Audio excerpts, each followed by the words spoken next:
So here we have the Vauxhall Corsa on a 68 plate. I'm going to start off by showing you around the outside of the car, and then we'll hop in and run through some controls on the inside. But from the outside you can see it's a 5-door car with black alloy wheels. Let's start off inside the boot and then work our way around the rest of the car from there. So as we approach the boot, you'll see that there's plenty of space in there. That rear seat folds down as one complete unit as well, to give you even more space should you need it. Okay, so we're just going to work our way back round to the front of the car, and then we'll hop in and run through some controls on the inside.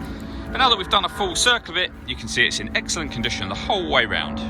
Just briefly before we climb in, I think it's well worth seeing the interior from this exterior point of view. There's plenty to run through on the dashboard, so let's hop in and we'll do that right now. Okay, now that we're inside the car, we're going to start with the dials. On the left-hand side, we have the rev counter, and on the right-hand side, the speedometer. In the middle, you can see the total miles for this car, which are 11,529.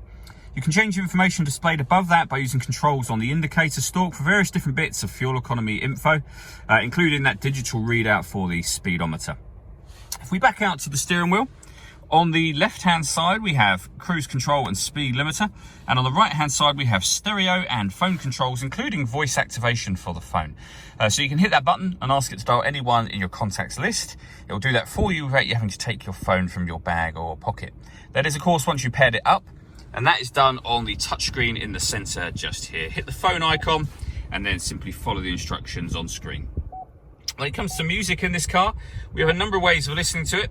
So you can see them at the bottom. We have AM, FM and DAB radio. It's greyed out because nothing's plugged in, so it's hard to see with the light, but you can just see it there. We've got USB input. We can also stream our music wirelessly via Bluetooth audio as well. So once you pair your phone, not only will you be able to make and receive phone calls, you'll also be able to listen to your music. This car's also got satellite navigation. There's a full video showing how this works on both our website and our Facebook page as well. Working our way down, we have the air conditioning. So you can select the temperature, the fan speed, the direction you'd like the air to be distributed in. When you're happy with those settings, that button will turn the air conditioning on, and you'll see that little light comes on so that you know it's turned on, and of course it will turn it off again. You can recirculate the air that's in the car.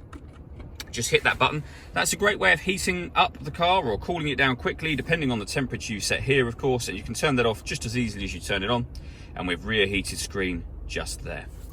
Beneath that, we have a 12-volt charging socket and the USB input that I mentioned a moment ago, a couple of cup holders, and a 5-speed manual gearbox.